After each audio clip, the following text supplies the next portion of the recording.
এটা 1984 সাল থেকে রক্তদান শিবিরটা হয়ে আসছে।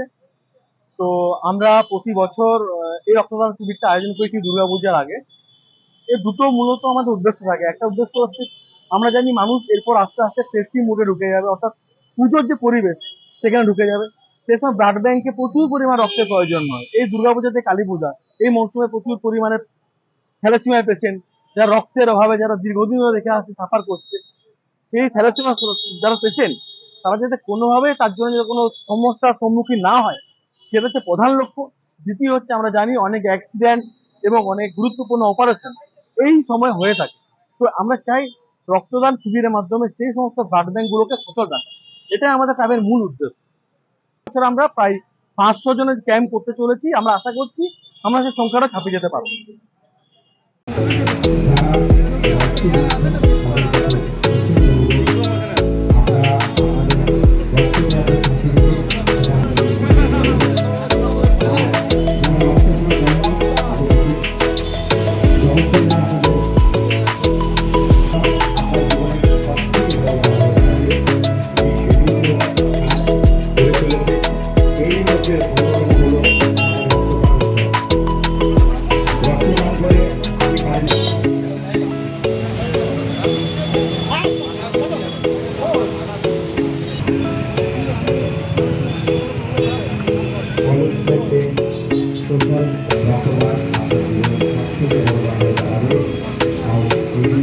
Social